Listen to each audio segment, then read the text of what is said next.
to welcome you all to this online in dialogue with Michala Banas. And I'm loving this. We'll have a few people who'll just bounce in for a bit. So I might give you a moment just to bounce in for a sec.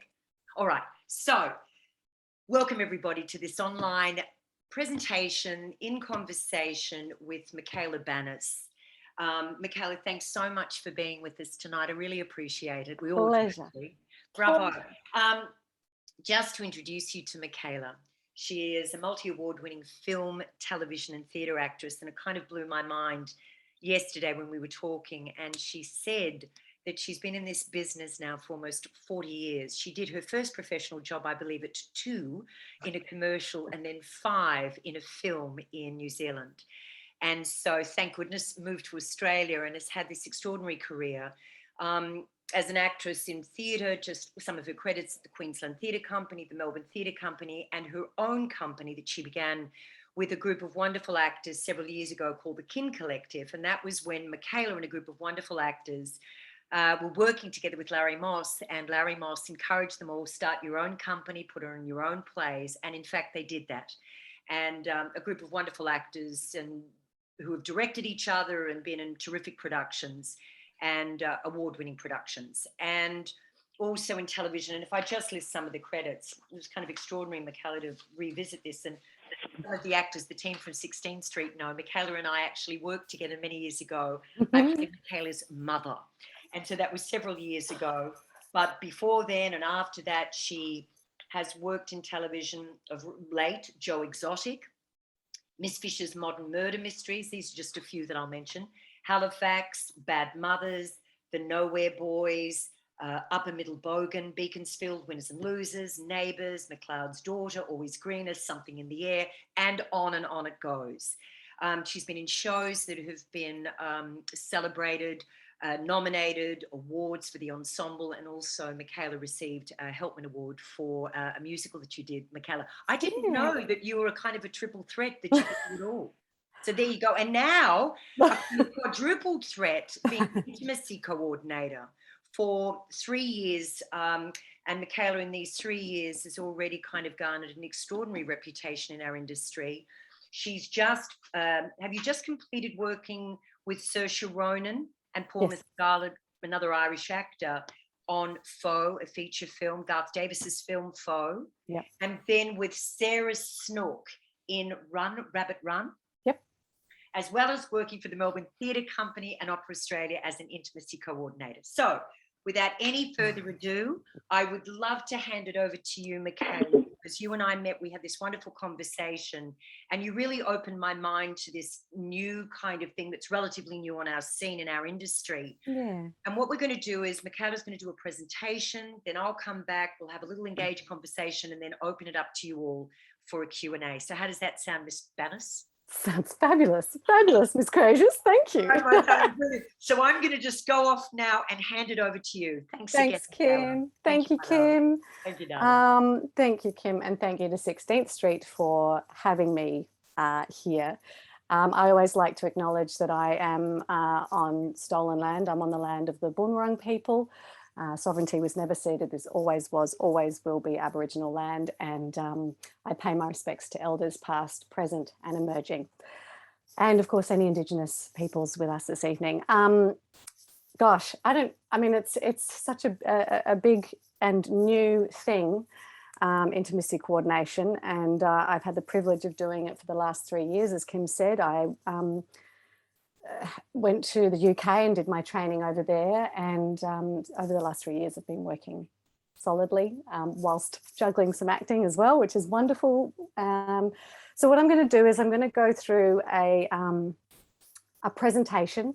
It might feel a bit like a barrage of information coming at you, and for that I apologise, but I just want to give you a really good overview about what the role is, and also what everyone else's responsibilities are when it comes to intimacy on screen and in stage, because I think it's as much as this role is important and necessary, it's also important that everyone else is responsible as well. So I'm going to share the screen and show you my totally daggy slideshow. You're welcome. And I'll whip through it. Also, sometimes I apologize. Sometimes my brain doesn't always operate in a linear fashion. So if I go on tangents, I hope I don't lose you. I apologize, which is why the slideshow hopefully will help. I'm going to share my screen. I'll come back and forth so that you can see me as well. Not that that's really something to get excited about, but otherwise you're just staring at a slide. So I'll just kick things off, and then Kim and I are going to have a really wonderful chat once I finish the slideshow. And please throw any and all questions you may have my way, because I do understand this is fairly new. Hopefully some of them will be addressed in this presentation, and yeah, there's no question that's too stupid. Or if you feel a little uncomfortable about asking something specific, you can maybe put it in a chat or something if you want to be anonymous, because sometimes people want to ask things they might feel uncomfortable asking. Totally get it. All right, I'm going to share the screen and start this presentation. Make sure I share the right thing. Here we go. So bear with me, everyone. Here we go. So, intimacy coordination for stage and screen. There we go. So this is going to seem like a bit of a strange, not a strange question, but what might feel like a basic question. And that is, what is intimacy? I think a lot of people assume that my role is about sex scenes and nudity, which it is, but it's also about, so, you know, it's physical affection, nudity, simulating sexual acts. Of course, it's all of those things, but it's also things like working physically with children, bathing a child, being in bed with them, telling a story, cuddling, kissing, holding children. So when I work on films like Run, Rabbit, Run that I just did with Sarah Snook, she has a 7-year-old daughter in the film. And so I was present in the rehearsal process to create realistic familial relationship, physical relationship, and also on set for some of those scenes, and for scenes where she's in the bath, the daughter is in the bath, when she's going through some fairly traumatic stuff, having herself covered in blood. It's a horror film, by the way. She has to wet her pants, things like that. So I'm present for that sort of stuff. Intimacy is also things like simulating childbirth. There's a lot of trauma around childbirth for a lot of women. And it's a very vulnerable physical position to be in. Often you're working with people who are less experienced, or maybe not actors. And so, you know, things like that need the support of an intimacy coordinator, like doctor-patient physicality is another one. Anything where there is intimate physical touch, or sometimes just dealing with intimacy in a emotional way, I can support through my role as an intimacy coordinator. Why is an intimacy coordinator necessary? So the best way to describe this role when people ask me what the heck it is, because I think I'm going to come back and talk to you for a second. I think that there's a lot of misconceptions about what the role is, and people think I'm there. They just see me on set most of the time, and that's where only about 10% of my work actually happens. Most of my work happens in rehearsal and in meetings prior to coming to set. But I think the best way that I describe it to most people is that I'm just like a fight or stunt coordinator, but for intimate content. So if you look at, for example, stunt coordinators support and take care of physical safety, like a dancer or a choreographer. It's physical. With intimacy, I'm taking care of people's physical safety, which sounds strange, but trust me, you can injure yourself doing intimate content. So I make sure they're physically safe. I also ensure that they're emotionally and psychologically safe. I do always stipulate when I start a job that I am not trained as a counsellor or psychotherapist. That is not my role.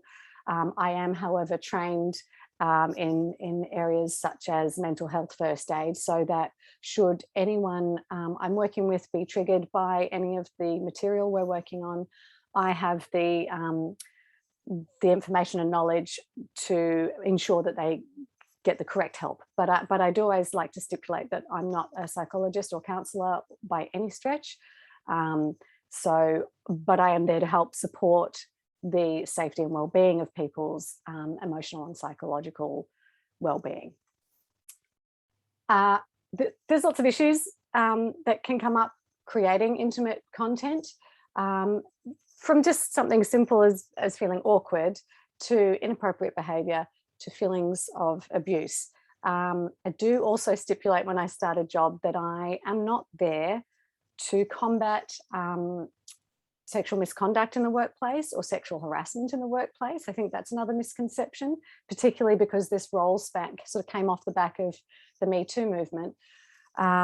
People think I'm there to police something. I'm not. I'm a choreographer, I am a storyteller, and I am there as a support and advocate for the actors, and there to support the director and production to create the content they're trying to create. But I'm not there to police anything. I think what happens is that any sort of inappropriate behaviour is combated by me being present on set, because people are just being more conscious and aware. So just wanted to flag that one in there. But there's a lot of issues that can come up when things aren't handled well, from awkwardness, inappropriate behaviour to feelings of abuse. And we've seen in the past, you know, Michael Fassbender was talking about whenever he does intimate content, that he's like, it's always just going to be embarrassing. You just try and break the ice, get through it, and get rid of your nervous energy through humour, which as in the Australian culture is kind of the default is to go to humour, and that's okay. We can have a good time and make jokes that are appropriate, but you shouldn't have to try and just get through intimate content. That's not ideal. So that's just awkwardness, how people deal with awkwardness. Then it can, you know, then when it gets into, there's a famous scene in The Last Tango in Paris. I'm sorry if this is a little confronting to some of you, but there was a scene, a rape scene in the film where Marlon Brando sexually assaults Maria Schneider, and Bertolucci, the director, and Marlon Brando, behind the back of Maria Schneider, so without her knowledge, discussed that he was going to use butter in this scripted scene, and that he was going to do XYZ physically to her, and never told her that was going to happen. She says she felt humiliated and actually felt a little raped, and that after the scene, no one consoled her, no one apologized. She said, thankfully, there was only just one take, but she actually never worked again after that.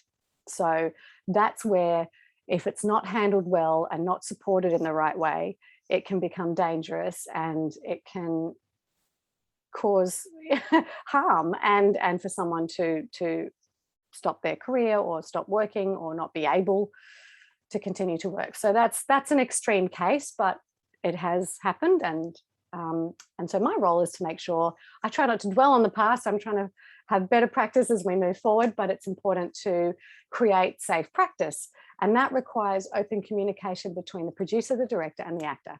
And of course, that's done by the intimacy coordinator.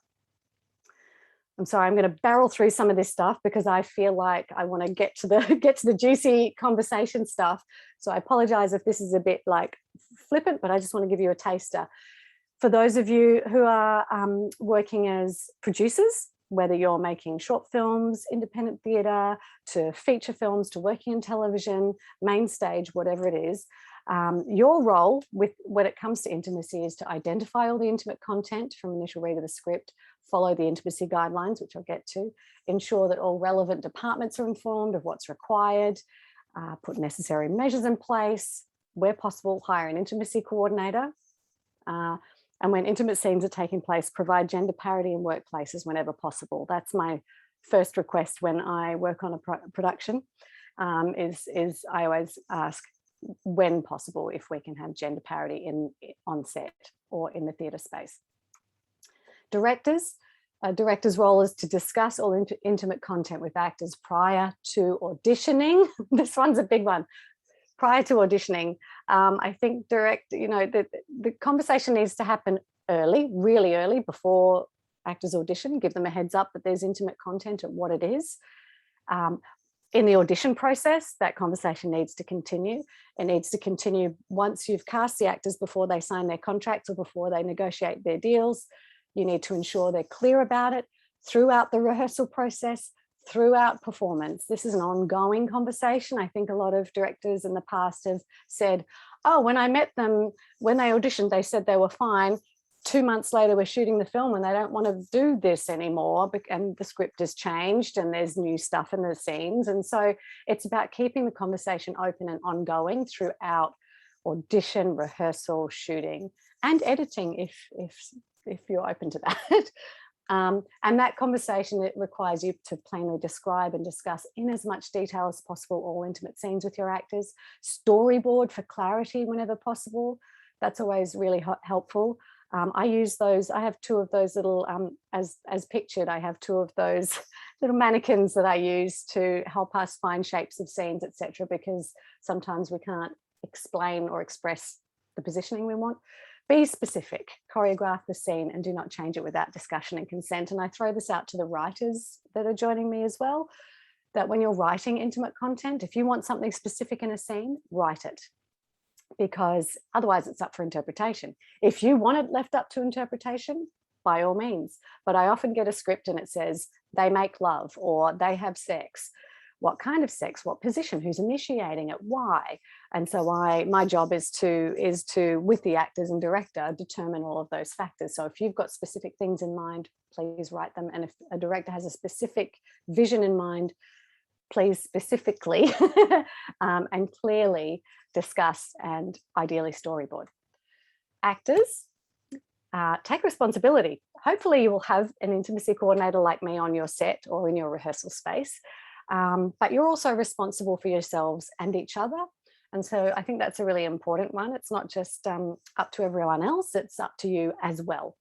Research and consider the script. I know it's really hard to say no to work. I hear you. But if it's something that you're going to find challenging or you're uncomfortable with, it's okay to say, this one's not for me, and let it go, because there are plenty more productions coming and plenty more things that will work and suit you. Have the conversations with producers and director and fellow actors. Be able to offer suggestions. If you're not comfortable doing something that's in the script, but you could do something else, make that offer. Always serve character, relationship, and story as you do as an actor anyway, so it shouldn't be any different for intimate content. Be professional, be present, warm up. People think that's funny because I'm always encouraging actors to physically warm up prior to especially any sort of simulation of sexual content. It requires you to stretch and warm up. Be open, but not vulnerable. And when I say vulnerable, I mean to the extent of where you're going to put yourself in danger emotionally.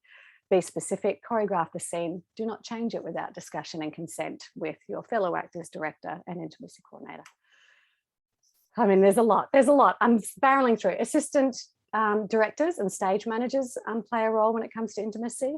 They need clear information, and to instruct crew appropriately, they must inform the crew of who they can speak to should any issues arise. They need to ensure that the set/rehearsal or theatre space is closed for all intimate scenes, which is part of what I support as well as an intimacy coordinator, is ensuring the set is closed, which for those of you who aren't sure what that means, it means that you have the absolute minimum amount of crew members on set for filming or rehearsal or when you're teching intimate content. So all monitors are switched off. There's sort of no voyeurism. So any extraneous crew, once they've set up all the lights and set up all the stuff, they leave the set and we're down to just the absolute essentials on set. They also need to schedule rehearsal for intimate content at an appropriate time. Ensure that those closed set protocols are distributed throughout the crew, and to work through the guidelines regarding appropriate behaviour when you're dealing with supporting actors or extras, which I also help them to do. Wardrobe and makeup, there's some imagery there for those of you who have never seen some of these things before. These are some modesty garments that we work with quite regularly. Wardrobe department deal with all modesty garments, and hair and makeup artists deal with what we know as merkins or pubic wigs, which are pretty rare, but they're there if you need them. And they also help to support the removal of certain tape, because sometimes they're really sticky, and so sometimes you need something for your skin from makeup. But generally speaking, for men, there's what's known as a genitalia pouch. Excuse my blunt language, most costume departments and actors call this a cocksock, but it's a genitalia pouch these days. No one's offended if you call it that, but we try to use more professional lingo, or a dance belt, which is like a supportive. A lot of dancers wear them, obviously, but it's a supportive. It's got some padding at the front, like a G-string.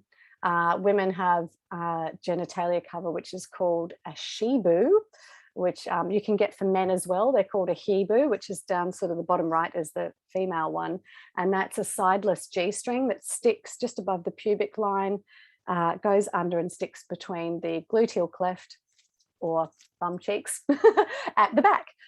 Sometimes you need to cut them down if you are comfortable doing full nudity at the back. So there's all sorts of coverings, nipple coverings there, slightly larger ones if you're just being seen from the back, etc., etc. So that's what wardrobe and hair and makeup need to support. I also carry in my kit a multitude of skin tones in tape, because unfortunately Australia, we're a little bit behind in terms of all the different skin tones. A lot of the modesty garments are this color, and we know that a lot of performers are not just this color. So I like to ensure that we have the correct skin tones for all actors requiring modesty garments. Camera department have a support role in this as well, and that is no continued role on intimate scenes. You know, sometimes when you're shooting something, like just keep going, reset, we'll go again. Can't do that when you're working with intimate content. As soon as we cut, the camera must cut. The wardrobe department can come in and cover the actors if there's nudity involved. So anytime there's nudity or simulation of sex, there is no continued role on camera, and they need to ensure. So the camera assistants, I always talk to them to make sure that all the external monitors are switched off when the set is closed, and that includes the now accessible stuff on your iPads. All of that goes off, and it's only the directors and the director's monitor, which I'm at, and the focus puller. They're the only monitors allowed to be on during a closed set. And then of course sound, you know, I like to chat to sound departments sometimes about the appropriate application of personal microphones. Often they are one of the essential crew members in the room, booming scenes with intimate content, because when you're nude, you can't wear a mic. And so I always chat to them about just, you know, when we're resetting, to avert your eyes, appropriate language. We always just get to know each other because we're often in little rooms. And so I always have a chat with them. The editor has a role in terms of I have to be across everyone's nudity writers and their scripts, in their contracts. So I'm across all my actors' legal side of things as well. So what they can and can't be seen on screen. So whatever's contracted is the rule. They might go, actually, I'm fine to do that now. And I have to come in and say, no, it's contracted that you can't. We're sticking with the rules. And of course, I will, with the script supervisor, who's the only other person behind the monitor during intimate content, will let them know what can and can't be used during specific takes if that's necessary. And the editor has to, of course, ensure that that is upheld. I'm sorry, there's so much I'm trying to just get through. When it comes to nudity, director and actors to discuss all aspects of nudity, it needs to be written down and signed off. It's imperative to have a closed set.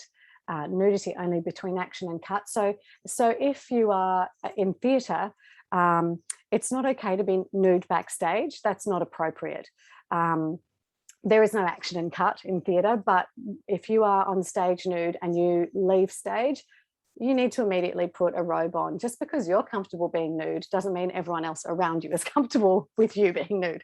So, and it's not appropriate. So I always ensure that when we're in theatre spaces that there are robes accessible. I also look at, you know, quick change areas and all of that sort of stuff. And this one's hopefully a given, but not always. Genitals should never be bare when simulating any sexual intercourse. So if you have two actors who are comfortable being completely full frontal nudity, that's fine. We can shoot them right up until the moment of simulation, and then we have to cut and put modesty garments and or cushioning, so that because it's just not appropriate. It's a workplace, not appropriate. It's an unusual and amazing workplace, but still a workplace. I always encourage the use of proper terminology when describing body parts. I just want to acknowledge, I apologize that I have such two just very cisgendered diagrams here, and I acknowledge that this isn't how everyone identifies, so I apologize. But my point is to use correct terminology when describing body parts and not slang. It actually makes having the conversation a lot easier. If you say, can you grab her tits? And if you put your dick here, excuse my language, that feels really kind of creepy. Whereas if you say, is it okay to can you put your hands on her breasts? And then if your penis is in this, on this angle, it sort of makes it feel more clinical and therefore more professional. So I encourage not just me and the actors, but the director, anyone who's having a conversation, please use proper terminology. There's lots of ways to access physicality and intimate physicality, Laban, using animal work, colors, materials, music, however you like to work as an actor, use that, but consider it for the intimate elements of your character as well. I'll skip over some of this because it's too much to go into, but at the start of a production, I always ensure that there is a timeout word that gives the actors the autonomy to halt the action at any moment. I also ensure that I have permission to halt the action at any moment. So it's not just the director calling it. This is necessary.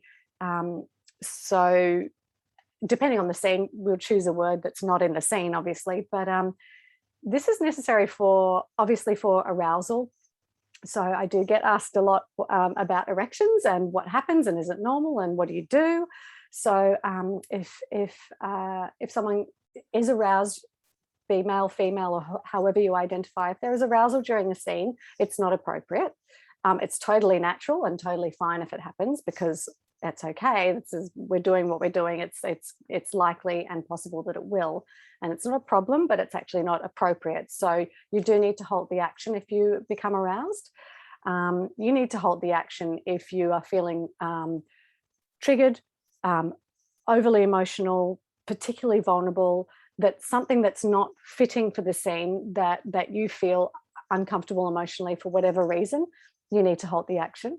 Or if you're physically getting a cramp, happens all the time. So there's a few reasons why you might need to hold the action, and no one ever needs to know why we're halting the action. It doesn't matter why. If you need to stop, you call stop, or if I think that you need to stop, I call stop or the director, and we just take 5 minutes, so that if you do become aroused or emotionally upset or physically uncomfortable, just like you would if it was a stunt, if someone's in any kind of danger or there's a threat to their safety in any way, shape or form, we stop. It's fine. And if you're on stage, you halt the action and find a way to continue the scene in another way.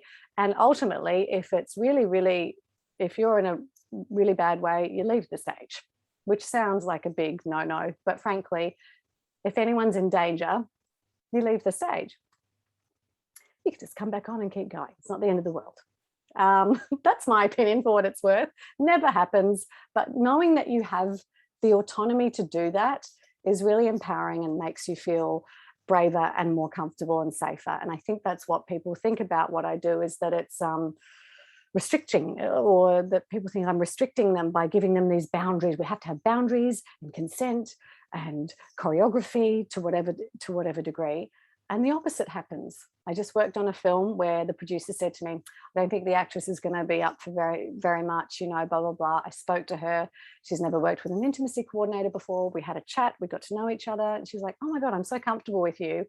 I think I'm fine to do X, Y, Z. And they got way more than they thought they were going to get from her, because I was on set.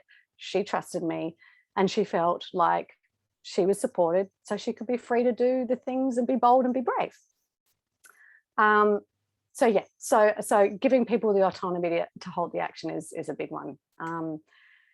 There are intimacy on set guidelines. We have them. Ita O'Brien is who I trained with in the UK. She has worked on normal people, Bridgerton, I May Destroy You, oh my gosh, everything. she's extraordinary intimacy coordinator. She's one of the pioneers of this work. She's who I trained with directly. She mentors me still when I need support, because I'm always learning. You're always learning, right, no matter what you do. But these guidelines that she put together, we have some on our union, on the MEAA website as well. These guidelines serve director and story, save time and money, create better space and atmosphere, protect actors, protect the director, producers, and the crew. I have so many crew members coming up to me at the moment going, I'm so glad you're here. So often I felt like, oh, should I say something? Oh, are they okay? And now you're here. I know it's all fine, and I can tell they're all okay, and it's great. So it's a really interesting thing. At the core of the guidelines, ultimately, and this is where, if you're doing independent theatre or shooting a student film or a short film on 5 cents, which I have done and understand, and then you go, oh, I'd love an intimacy coordinator. I can't afford an intimacy coordinator. I can't afford to pay my actors or anyone. Here are just sort of what's at the core of the guidelines and things that you can put in place on your set or in your rehearsal space anyway. And it is to always have a third party present. Ideally an intimacy coordinator, but it doesn't have to be, just to keep the work professional and not personal. I've heard so many stories about students going off and rehearsing things, just the two of them. That's where lines get crossed. That's where things get blurred. If you always have a third party present, it keeps it professional. You identify, this is what I do in a nutshell, you identify the basic shape of the scene verbally.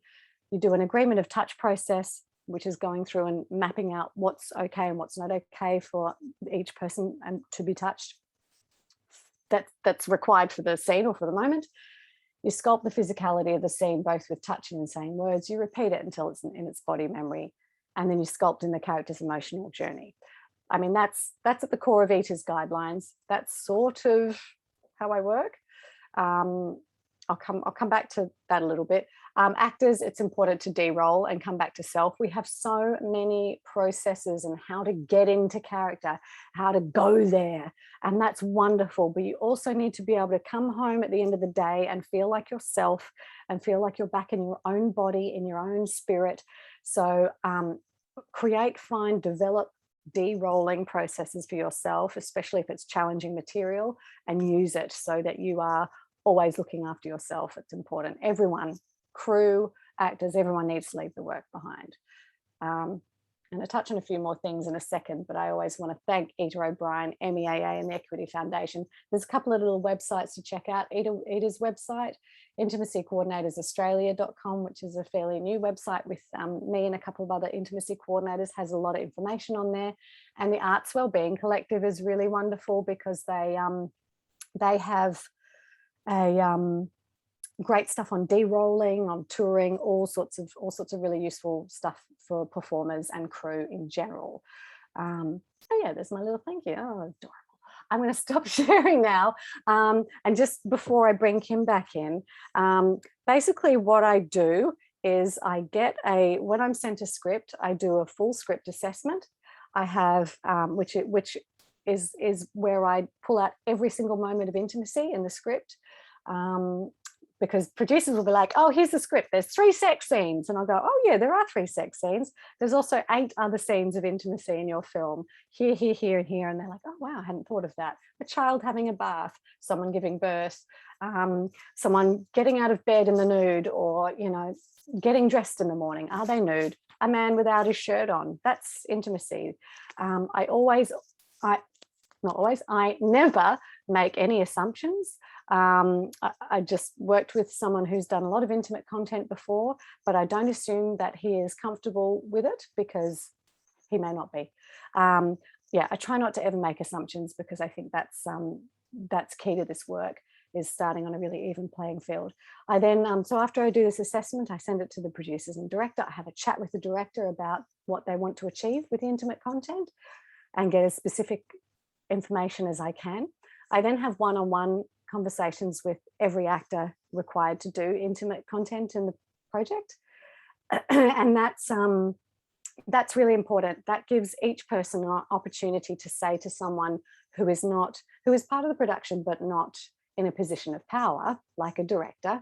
And I know there are a lot of really amazing, wonderful directors who handle intimate content really well. But no matter how wonderful and kind and approachable you are, you still with your role comes power, whether you want it or not. And so actors are trained to say yes to directors because we want to work again, we want to get hired again, we want you to like us, we want to do a good job for you. And so the impulse is always to say yes. Whereas if you've got someone who's advocating for you that can help you manage any no things that you might have, you're more likely to say it to that person. So I have a meeting with each actor, give them an opportunity to raise any concerns, any worries they have, and that's a confidential meeting. People divulge all sorts of stuff to me that they can if they want to, they don't have to, but it gives them an opportunity to say, I'm really fine about this. This is a completely made up scenario, but you could have an actor, I might have an actor say to me, oh, you know, I really like the actor, and I'm fine with all the nudity and the intimate content, but they're a smoker and I'm not a smoker, and I'm not sure how to sort of manage cigarette smell. So I always make a blanket rule. I've got hand sanitizer, wash your hands, have a shower before an intimate scene. We're always brushing our teeth. I've got mints in my bag. I have a mint, you have a mint, everyone has a mint, things like that. I will manage it in a way that doesn't make the other person feel uncomfortable, make you feel uncomfortable. We have those meetings, then we all sit down together with the director and talk through the scene before we get up and start blocking it, so we can really get clear about what the director's trying to achieve. And talk about the shots, or if it's in the theatre, where it's happening on the stage and the staging. We rehearse, we then block it. And then, of course, the most important part, which is the part I love, is that the injection of the intention, what's happening for the characters, what sort of intimate content, what sort of intimacy does your character have? I'm sure you won't mind me saying this. We were chatting last night. I came home from a shoot and I was chatting with my husband about this very thing. And he said, it's so interesting. I've never thought about my character's sexuality. Like what, you know, I've never really thought about that. You just try to get through the scene, which is all I've done for my career. So to think about it like that takes the pressure off you, keeps your personal boundaries safe. So we do agreement of touch process as ourselves to ensure that personal boundaries are being respected, so that once you're in character, you know the boundaries of the other person, where they're okay to be touched or not be touched, and then you can be free. You can be in character, knowing what's safe for the other person, so that you can go dive head first into the excitement, the passion, the nervousness, whatever it is that your character needs. And I think Kim and I are probably going to talk about that a little bit more, but I do all of this this pre-work so that once we get to set, we can do it like that. It's repeatable, which means my DOP can light it and shoot it, and it's repeatable action. It can be edited later on, and it saves time because we get on set and we know what we're doing. We've blocked it, we've rehearsed it, it's in our muscle memory. I've got notes, the actors have notes, we know what we're doing. And we can make little adjustments if we need to, but there's at least a basic shape so that it can be lit and shot and we're done. It's quick. I recently worked on a project where we had this wonderful rehearsal process. I went down to shoot and they called me and said, we've got to swap days because of the rain, which means the sex scene that we need to shoot is the first thing we're going to shoot. And I went, that's fine, because they're ready, because we've done all of the work. And it meant they could change their day around. We got the day shot quicker than they thought they would. So that's where it can be really beneficial. But rehearsal is essential, and conversations as early as possible, and ongoing conversations. As Kim mentioned, I just worked with Saoirse Ronan and Paul Mescal on this film Foe with Garth Davis directing. And I check in with them every morning. We were working together. I'd go and see them, talk about if anything had changes, because your boundaries can change from minute to minute. So, and that's okay, and that's allowed. And making adjustments is okay. We can do that. So yeah, I check in with them. I check in with all my actors every time I work with them in the morning. So being allowed to change your mind and given the autonomy to have some involvement in halting action should you need to, I think, in my opinion, gives actors a lot of freedom. So for you actors, you're allowed to ask for it, and for producers, directors, writers, please encourage it, because it makes everyone feel more comfortable, and hire an intimacy coordinator if you can. Okay, I'm going to stop all of my babbling presentation there, because I know that Kim and I are going to start a conversation about some more detailed things, I just wanted to give you a really big overview. I hope that hasn't been overwhelming, all of that information. Apologies if it has, but Kim, let's chat. You know what I have to say, Michaela, that was so fantastic because you covered a lot of ground in that. And I thought it was, no, but it was really helpful and a really good Oh, great. foundation. And I'd just like to let everybody know about a conversation you and I had, which I have to say, you opened a door for me actually in the way I thought about intimacy coordinating. Mm, Um, I'll just tell this story that Michaela shared with me. She was working with Garth Davis and Saoirse Ronan and Paul Mescal on this film. And I was really moved actually when you said that Saoirse Ronan and Paul Mescal were working and it was in a rehearsal and something was obviously starting to grow quite considerably between them in the sense of their relationship. What was happening there, I think you call it kind of sculpting the emotional journey. And Garth Davis just literally looked across at you and mouthed these words, "We've got our movie." So I was just really touched by that because I think I was somebody who thought, oh, is intimacy coordinating, policing and restricting and doing something that then is going to mm, actually make people kind of less free. But mm, when you really brought in this wonderful kind of element of the storytelling aspect of this, and what Toby said, your husband, is exactly what I thought about. I mean, I did used to think, of course, when I was an actress, about the sexuality in the sense of the preferences and some of the things that the character enjoyed. And when you're working with an actor, to find places that you could connect with. yeah. But the specificity of all of that, I think, because you just basically kind of, okay, got to get through this. And I was Yeah. probably did what Michael Fassbender did, most actors, try and find some humor in it, Absolutely. anything to alleviate it. So I just loved that kind of aspect. And then we discussed, just everybody, I don't know if you know yet or not, but Michaela's going to do a workshop with us May Yeah. 21st and 22nd. And we're going to explore this process. So Michaela, can I ask you to talk about the process, all that wonderful work you were talking about, animal work, Laban's work, about doing that as a kind of prelude, then moving into scene work. Could you just talk a little bit about that? Of course. Yeah, absolutely. I think I will say just on that what you mentioned about Garth Davis when we were rehearsing with Paul and Saoirse, I got given 2 full days in rehearsal before we even got anywhere near starting to shoot the film. I got 2 whole days, just me, Paul and Saoirse and Garth, to rehearse only their 2 characters. They're playing husband and wife, and they've been married for 7 years. All of their intimate content, but what we did was we created their relationship history, their physical relationship history. 7 years of, you need to be comfortable with someone. You have a certain level of comfort with someone after 7 years. What are your little go-to things? And we were doing this rehearsal, and I can't tell you too much about the film, but it's very hot temperature wise in the film. It's set slightly in the future, and the climate's, we know where it's going. It's quite hot, and Paul found this lovely thing where he would blow on Saoirse's forehead to cool her down in character.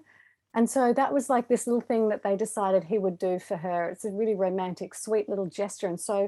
And then we found certain physicality between them that creates this world that tells story, and the story of those 2 characters so beautifully. And I think that's what Garth fell in love with this work, is we were doing kind of kooky exercises. I'm not going to lie. Some of it's very like we get a real sort of structured agreement of touch process, but we played games.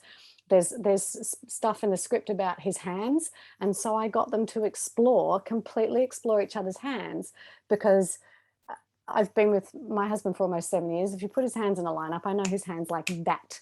And so they needed to know each other's hands, like things like that, which sounds wiggity whack, but it created this bond first and foremost and trust. This work creates trust. And if you have trust with your scene partner or your acting partner, that's key to so much. They created trust, it created a bond, and it created physical history between them. So that was that was what was exciting, because I had 2 full days. We also blocked all of the sex scenes and talked through all the nudity, but we spent quite a long time just finding the characters' physical relationships with each other. And that thing you were talking about, I love that there's the sense of, you get the structure of something, but then once that is very, very clear and everybody understands that, the freedom to explore the relationship, right, in that, and the specifics of that kind of relationship, that to which me is is very exciting. well, which is what we found actually. I have to be adaptable. I can't come and impose my processes on everyone in the same way. It just wouldn't work. I need to work in with however the director and the actors want to work. And I figured out quite quickly. I knew Paul had worked with Ita, my mentor, before. Saoirse had never worked with an intimacy coordinator before. Can you believe? And she's now like, you're it. You're coming with me everywhere I go. I'm like, please. We fell in love. They're both just the most delightful. But once we were really clear about boundaries and got the shape of things, so once we got the sort of structure of certain scenes, it was just go for it, and I think I have a lot of actors going, oh well, where's the spontaneity in that? If there's all this, where's the spontaneity? First and foremost, if it's a sword fight on stage, there's no spontaneity, is there? You don't give 2 actors a sword each and go, off you go, figure it out, it'll be fun. It doesn't work like that. It's unsafe. It's not okay. But if you do want spontaneity, you can be as spontaneous as you like. If you know exactly what is and isn't okay for the other person, you are freer than if you're just trying to guess the whole time. So that's absolutely key. And so with things like animal work, and again, I never impose any of this stuff on actors because not everyone's into that, and that's cool. But I'll always find what their process, talk to them about their process. How do they work? How do they like to work? What works for them? What doesn't? What do they like? What do they not like? So I can understand how to work in with them. It's a team thing. And so I make offers if they want them of things like animal work, because I like animal work because it's there's a lot of different rhythms, there's a lot of different shapes, there's a lot of different energies behind different animals, and so there's these slugs that when they make love they wrap around each other, and so we use some of that. Strangely, we use some of that in faux. Not that Paul and Saoirse knew that, but I knew that. I was like, if they're intertwined, they're sort of wrapped around each other. It's this beautiful shape. So you can use shapes and rhythms and sound, because we forget about sound, vocal, using your voice in intimate content. We think about it for speech. We always think about it for speech, but also it's a wonderful instrument to use. Imagine imagine doing a sex scene with no visual, with the lights off, and just hearing the start of a giggle, of a touch, and why, and so that you're using your voice, the physicality of animal work. Some people like colors. Music's great. Garth his phone just plays music the entire time we're shooting until he calls turn over, and then he turns it off. But he plays music through speakers, through his phone. Music's something he likes. Again, a lot of actors use it for their work. So if you're someone who's into music, finding the music of the energy of what you're trying to bring into the scene. There's a lot of different ways into it. And I think in this workshop, we'll play with a bunch of them and see what sticks. When I did the training, when I trained as an intimacy coordinator, I had to do the work as I had to direct a scene, I had to intimacy coordinate a scene, and I had to act in a scene. And it was the first time in my life I'd ever stayed in character in an intimate moment. Isn't that interesting? Because I don't think I've ever not sort of really gone, oh, I'm so out of character now. But I was doing that thing that we keep talking about of going, doop-a-doop-a-doo, get through the awkward bit of the scene and back to acting, And I wish I'd had this around when I was younger, because I would have gone, I don't know, why is it, which character is initiating it? What's happening in this moment? What's happening between these two? And I always talk about, especially kissing, because kissing is the only thing we really do. Everything else is simulation. but we actually kiss, right? Generally speaking, the rule is you don't use your tongue in a screen or stage kiss, depending if we need it for the shot, may be very rare. So ultimately, you don't use your tongue in a screen kiss, but we do kiss on the lips. Our mouths are touching. It's the only thing we really do. But to me, the most interesting moment of a kiss is right before and right after. Because two faces squashed together, we know what's happening, they're kissing, fine. But if we can see these, it's here, you know, right before, right after, the physicality, what's happening, who's initiating it, what's the response, what's happening for these people in that moment. That's exciting. And we can see that before and after. We can't really see it during. So to me, the kiss is fine, but it's the moment before and the moment coming out of that's magical to me. That's where I like to really explore, so that just happens. So You know, something we didn't say in the beginning and people won't know, but you were sent over to work with Ida by the MEAA, by Equity. yeah. What was it when they said, Michala, we'd like to send you over to do this? What was it that kind of got you ignited about doing it? Because there's something I'm going to read in a sec from a couple of very, very highly regarded directors when they speak about you working with actors. What was it that spoke to you about going to do this work? Because you're incredibly, I mean, you work non-stop as an actor. So what made you do this? Well, I was shooting a show when I got the phone call, as I was working as an actor when I got the call. I didn't seek it out. It's one of those weird things that sounds so wanky, excuse my language, but I when I heard about this role, I went, what is that? What the heck is an intimacy? Like, I was like, what is this weird thing? This sounds weird. And they brought Ita O'Brien out to Australia, and she did a bunch of little workshops and seminars and stuff around. And I went, I want to see what this is. I don't understand. I was a bit like, what is this rubbish? And I got there and I went, how have we not had this? How has this not been part of our industry?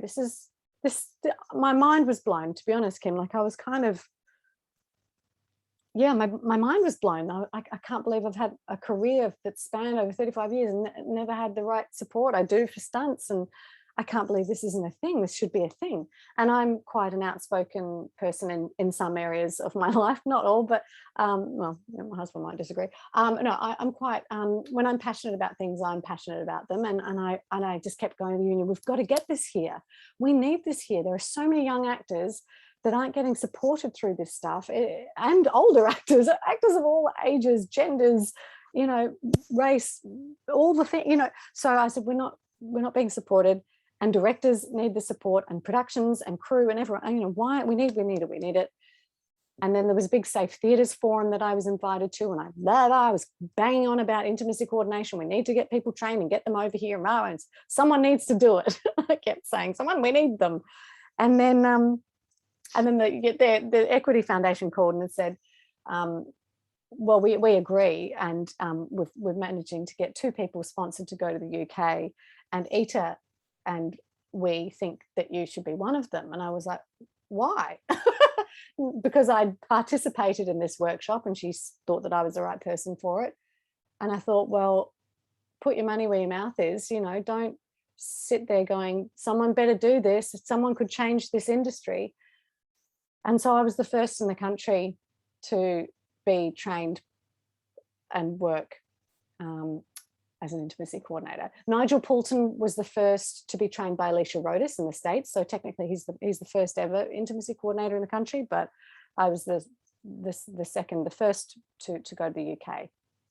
I'm not surprised when I read what Sam Strong, who's one of Australia's kind of, you know, very significant theatre directors. Yeah. And he said, working with you, and I'll just read this. He said, for my production of Emerald City, Michala Banas was instrumental in creating a scene that was highly erotically charged, playful and funny. Not only that, but she did it in a way that was safe, sensitive and sustainable over several months. Now, I really like this. Michala is one of our finest intimacy coordinators because she also brings her skills and experience as an actor, which are considerable, an ability to read a room, a fierce eye for detail. I love this, Michala. A dramaturgical intelligence and a great sense of humor. I can't recommend her highly enough. So, I mean, they must Oh. feel like they've died and gone to heaven when they've got you on a set. Because, you know what I mean? No, really, because what you are bringing also is this just innate understanding of this experience. And also, I think, Michala, you've got a director's vision. So you kind of combine all of these things into this, which must be It's extraordinary. awesome. It's so much fun.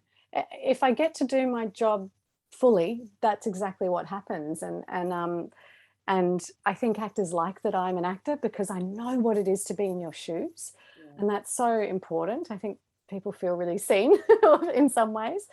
And that's lovely because I do. I know what it is to be in your shoes. And I have enough experience to know how to be on a set and in a rehearsal space, which is really helpful. It's interesting because I think a lot of people want to be intimacy coordinators with the very best of intentions, but it is a really tricky, you have to, and it's going to sound like I'm blowing my own trumpet, but you do need to be able to simultaneously read the entire tone and atmosphere in a space and read each person's energy and vibe, so to speak, and tiny detailed minutiae of each person, because I'm looking for that tiny flicker of not being okay, of saying yes but meaning no, of a touch that's happened that, oh, actually I thought I was okay with it, I'm not, because inevitably when I do agreement of touch process with actors, they're like, yes, yeah, yep, yep, yep, yep. They never say no. In fact, I ask them to make one up even if they don't have one, to learn to say no, to learn hearing no, and to have it respected, yeah, because it builds trust. But yeah, it's about simultaneously kind of knowing when to step away. Sometimes you just got to step back and let people find things, and knowing when to step in and having the guts to go, sorry, stop for a second. It's really reading the room and reading people, and it's fascinating, and it's super creative if I'm given the opportunity to do all of those things that Sam so kindly said, which is, use my dramaturgical brain, look at character, come at it as an actor, come at it as a director, all at the same time, and then have humor and have fun, because like I'm not the fun police. Like I'm all about a joke and all about being silly, and I'm not there to kill the vibe. Like with Paul and Seth, I love to have fun, silly sets and rehearsal spaces. Like bring it on. And sometimes it's hilarious when your willy's out, like excuse my language. I'm all about use the professional language, but sometimes Paul go, oh, my willy's out, like you go, it is, well, what are you going to do? You can't, like acting, be really professional, work your tail off, but at the same time, you can't take it too seriously. I have to document everything. There's a whole paperwork thing that that has to happen with my role as well. And I do take it very seriously, don't get me wrong, but I do like to have an enjoyable, fun environment. And doing this stuff can be really fun, actually. If you're comfortable, it's fun. It's like when you work on really heavy material. I just did a show last year called Boy Swallows Universe, a lot of heavy subject matter, but I had the time of my life because I was super safe and I was with a great bunch of people, and I felt free because we had everything really clearly. I had to do domestic violence, drugs, fight scenes, all sorts of really heavy stuff, but I've never felt more empowered in my life. It was so amazing because we had an intimacy coordinator and a stunt coordinator guide us through how to do everything safely, and then we could just play. Very, very good. And with this workshop, obviously then looking into scenes, how something might move into a scene. And I love what you said, that thing of just that moment that is sometimes the most potent is the eyes meeting before the faces come together and the moment afterwards. There's something in the before and after that is very kind of, so it doesn't have to be when we're doing this, it won't necessarily be, it can be various things that we look to explore, but scenes that have this element to them. That's right. And I've done kissing scenes where an actor hasn't wanted to kiss, and I loved it because I'm like, great, let's think outside the square. Right. This actor did not want to kiss the other actor on the mouth for whatever reason, doesn't matter why, nobody's business. That's the other thing. You don't need to be divulging all your personal stuff, but it's not about that. Just this is my no, it doesn't matter why.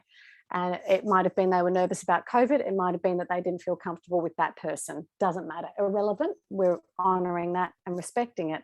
So my brain goes, yes, all right. How can we make a kissing scene without a kiss on the lips? Wow, we've got cheeks, we've got neck, we've got hands. We did all this stuff with hands. It was so beautiful and so sexy and so romantic. I had to go in on a play that I'd done with a lot of intimate content. One of the actors was feeling unwell, and so we needed to cheat all of the kisses. No problem.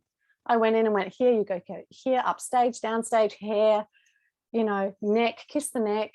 There's lots of ways around things. That's the thing as well. You're allowed to not want to do something. So as long as you can try and offer something else, and that's part of what I can help support.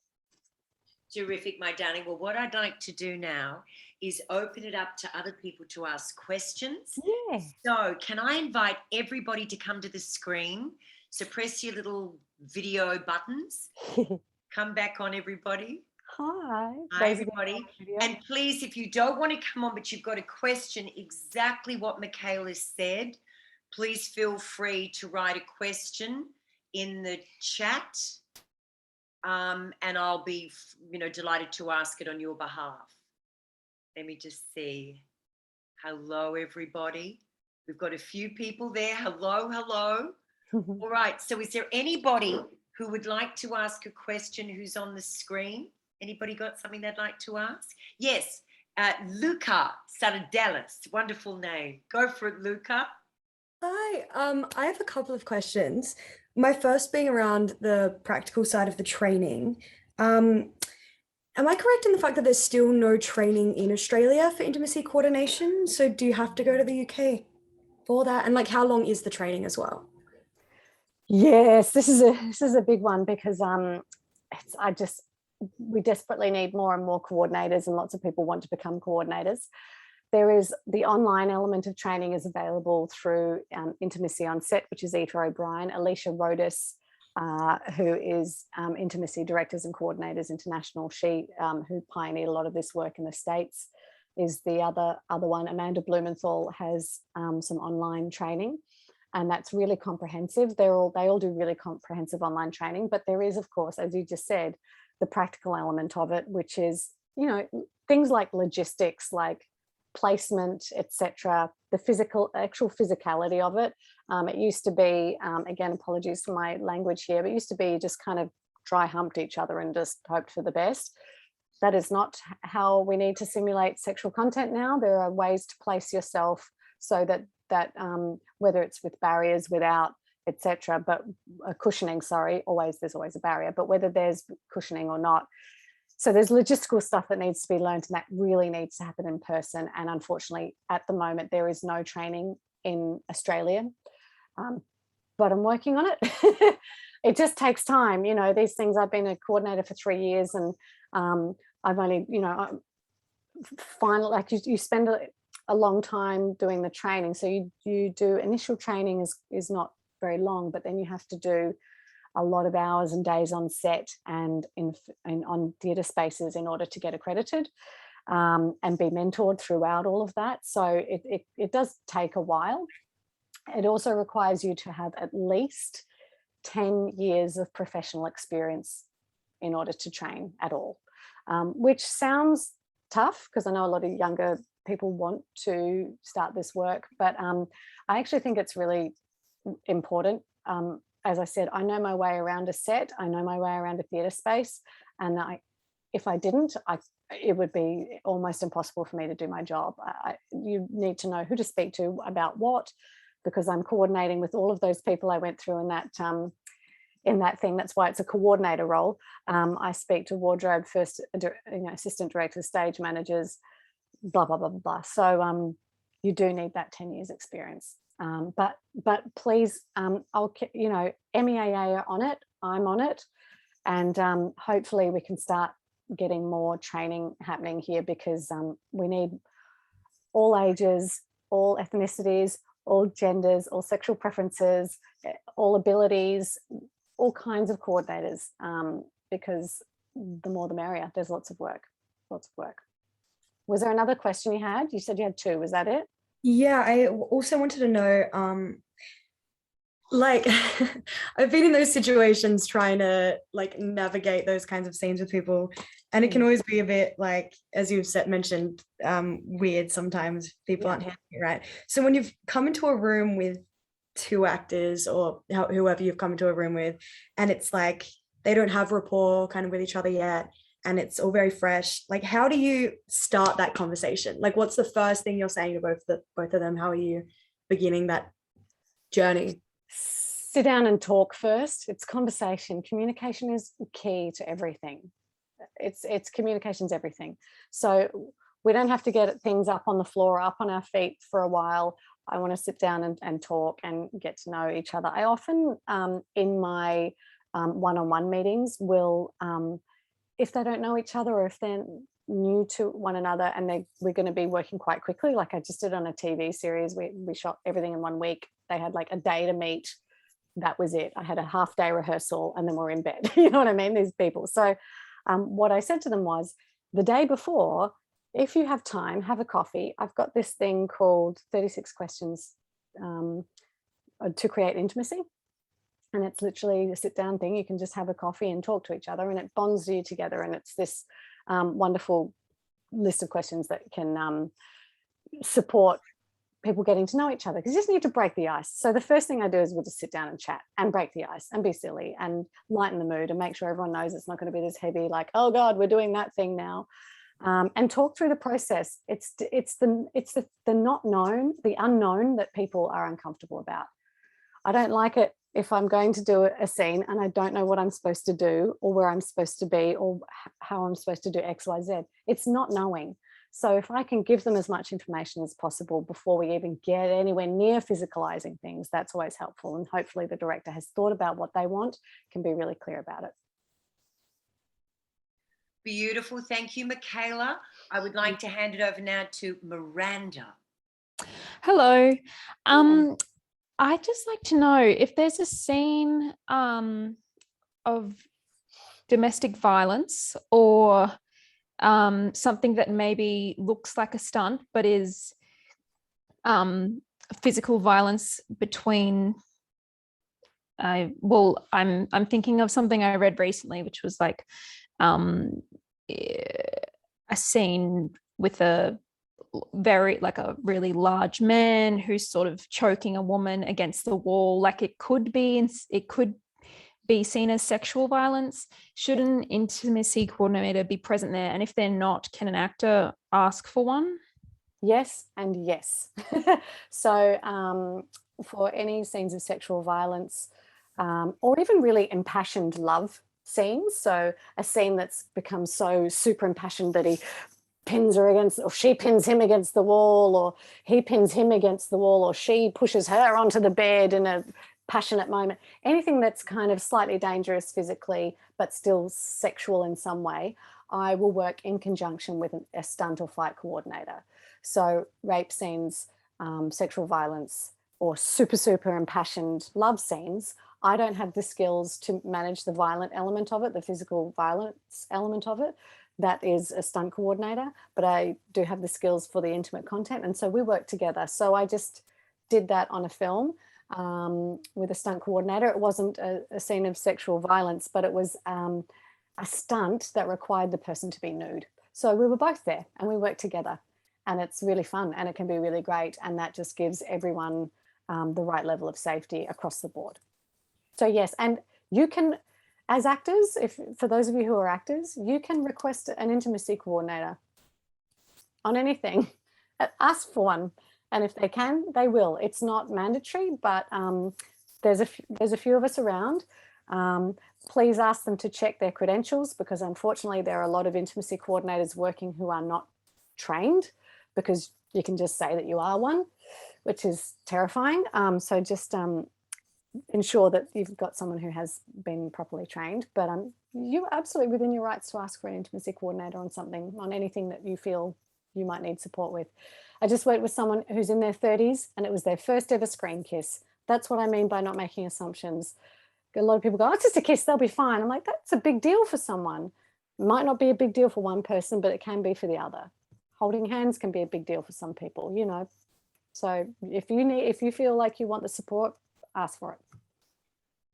Thank you, Michala. I've got a question for you, which is, would you be able to talk a bit about working with children actors and how to ensure that an actor and a child actor are comfortable on set when working together? Absolutely. So I just worked, as I said, on Run Rabbit Run with Sarah Snook with a 7-year-old daughter. Sarah was amazing. She already did a lot of the stuff that I would do, which is, it is all dependent on the age of the child. My approach always depends on the age of the child.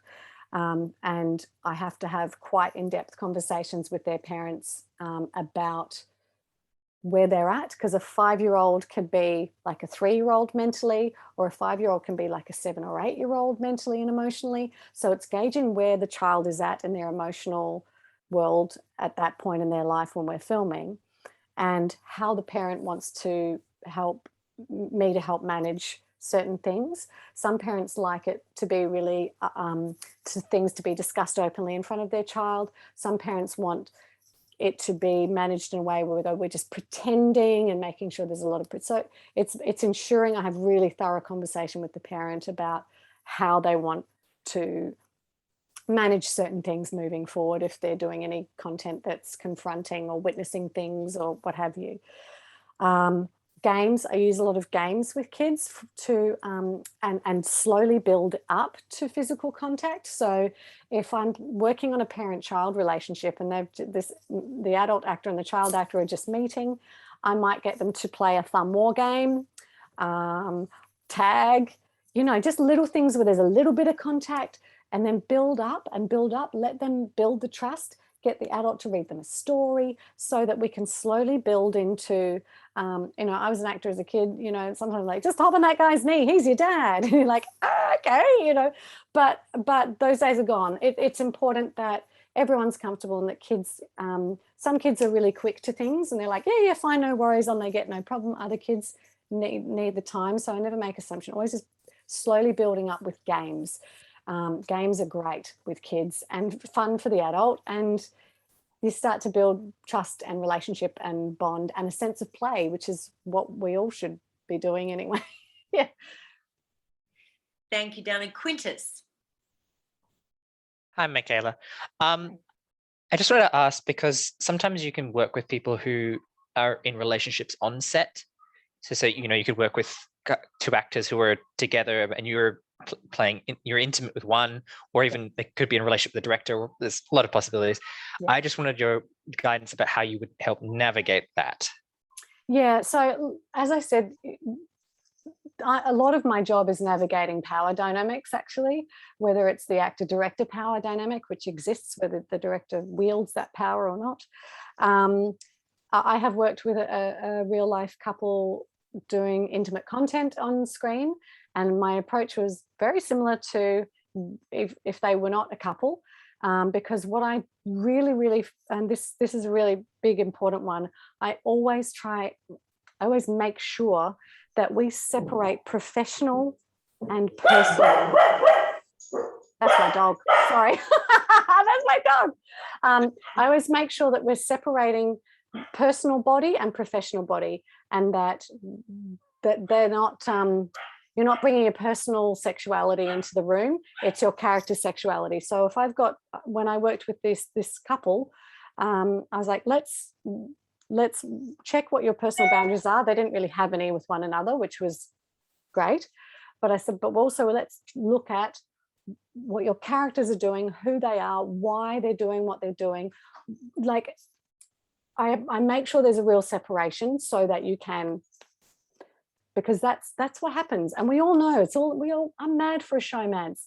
I've had my days of showmance. We're, it's going to happen, and that's fine.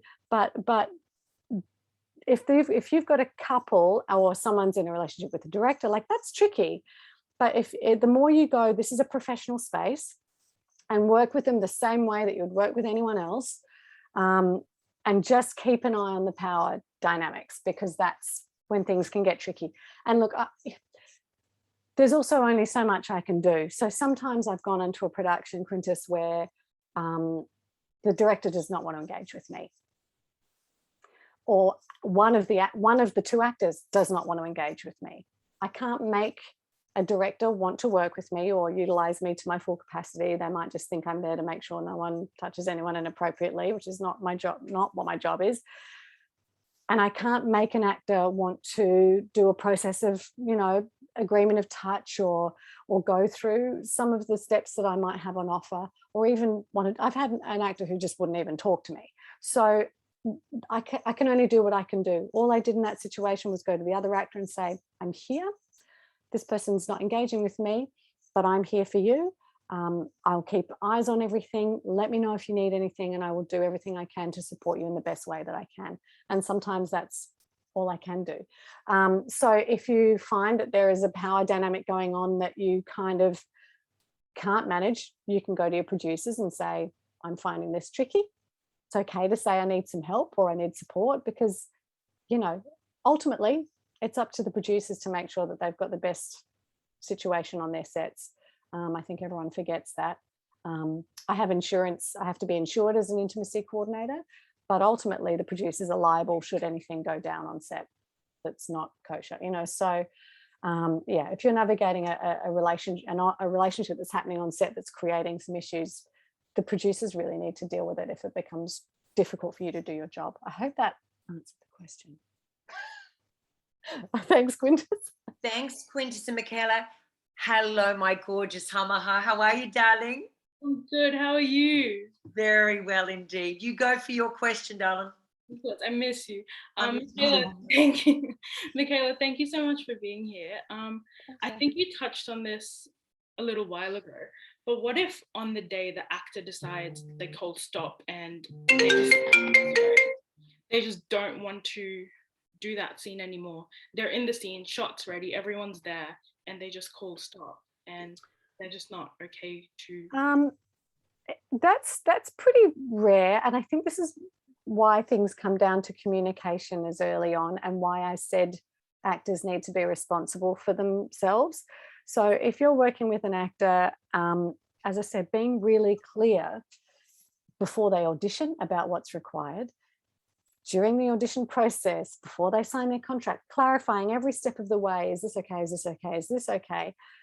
To turn around and say, I don't want to do the whole scene would be fair. Like that's never happened. I think I've heard of actors going, I don't want to do this one thing. But that's everything. I believe everything is workable. And you have to make adjustments. On certain things, I've had to make adjustments because of someone's personal situation. And it doesn't matter, again, it doesn't matter why your circumstances have changed, they've changed. It's never really, I would recommend a proper conversation, because I don't think an actor would ever come back and say, I don't want to do this scene at all.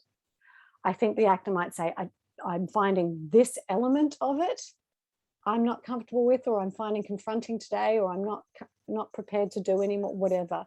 And there's always something, it's always much smaller than I don't want to do this whole thing. So it's about narrowing it down to what it is, and doesn't matter why. And then going, okay, well, what are our options here? So if it's all of a sudden, I don't want to be topless. Say I said I was going to be waist up nudity in the scene, and I don't want to now. Okay, well, you're still comfortable with all the action and the simulation, great. Well, maybe are you comfortable in a bra or a singlet and more shoulder off, and, great, problem solved. Or I don't want to perform this, or I don't want to simulate this particular sexual position or this particular sexual act or whatever it might be. Okay, no problem. Would you consider this, or are you comfortable with this alternative? And it's just about finding a way around that thing. I do hear directors say, oh, the actor said they were going to do it, and then they got there on the day and they changed their mind. And my belief is that it's been a lack of communication somewhere along the line, which is why I encourage. So my check-ins, I have this meeting at the start of the film or the start of the production. I check in with them the night before, I check in with them in the morning, and then I check in with them a couple of days later to make sure they were fine with how everything went, and that they're not haven't turned, because we're always get into the role. So I think if you've got the right communication, the right check, and the assurance that they're supported, that won't happen. But if it does, it's about finding out what it is specifically and finding a way around. I hope that helped. It did. Thank you. No worries. Thanks, Michala. Well, look, we're getting very, very close to the end of this time with you. Mhm. And I just wanted to kind of say what I think is really interesting for me is relationship. I think it's at the heart of everything, which is obviously around the way we communicate with each other. And I think watching some of this process work and then it going into scenes and how you work with actors on relationship seems to me a really, really interesting thing for us to be exploring together. So I'm so looking forward to it, Michala. And I wanted to acknowledge your lovely father, who is a writer. Hello, Mr. Dad. Banas. How Hi, you Dad. doing there? He's on mute because he's in the other room. You must feel very proud of this very talented daughter. Oh. Yeah, look, she's had not always the best example, but she's risen above it. No, not true. Oh, Dad. How lovely. Well, I've known about you for a very long time because when I first met Michala, when she was just really 21, I thought she was younger when I met her. She spoke about you a lot. So when did you come out from New Zealand? How old were you, Michala, when you moved to Australia? Nearly 12. 12, okay. It was the 80s. Good Do you time. go back and work there? I go back a bit. I do have an agent in New Zealand. I haven't worked there for a little while. Right. And what about you, John? Do you work in New Zealand as well as here? Lots. A lot of my work's over there now, doing sort of co-pros and various things with different countries. As a writer mainly now, I'm not directing so much anymore. But I did direct Michala in probably her first major television role when she was 16. So Nepotism, thank you. and the rules were not nearly as well in place then, and I think it's amazing that all this is happening now, and very important that it's happening and being embraced by the industry. In fact, someone beat me to the question: how do you deal with the resistance to the process? And I think there's no one better equipped to deal with it than Nikki. So good on you. Thanks, Dad. Just do your best, like anything. And her husband's here as well, so Toby. Oh gosh. Include. I'm kidding. And my dog, as we all heard. Toby, you want to say anything to this beautiful woman, Toby, publicly? Will you? He's on mute. You're on mute, Toby. That's hysterical. You're on mute, Toby. I just said, would you marry me? Oh, been there, done that. You know what I'm saying? Oh, that's right. Sorry, that's right. Oh, the dog's very gripped with the. There you go. Well, there was a bit of You've it. met it. Now everyone's met my entire family. What else can I tell you? I was born in New Zealand. This is really embarrassing. There you go, Michala. That was a little moment of intimacy. We just saw it. There right you go. in front of us. Didn't even have to manufacture it for you. Not at all. Thank you, darling, so much for coming and for your beautiful generosity. And I absolutely celebrate what you've done, do, and will continue to do, Michala. Really, and I understand some of the things these other directors have said about you. I really understand why they would say those things, because you're just, a joy. So thank you, darling, so much. Lovely to meet you, John. Toby, lovely to see you again. And to everybody else. And all the beautiful team at 16th Street who always manage to put this stuff together so beautifully for us all. So thank you. Yeah, and thank love you. To you all, and we'll see you soon again. Thank you, Quintus, Lachlan, Elise, Kim. Thank you. Thank you guys all for coming and listening. And big love to you all. I look forward to working with you guys at the workshop, some of you. It's going to be fun. Yeah. Thank you so much for having me, Kim. Bye, darling. Thanks, Angel. Bye. Have a good night, everyone. Thank you. Good night. See you now.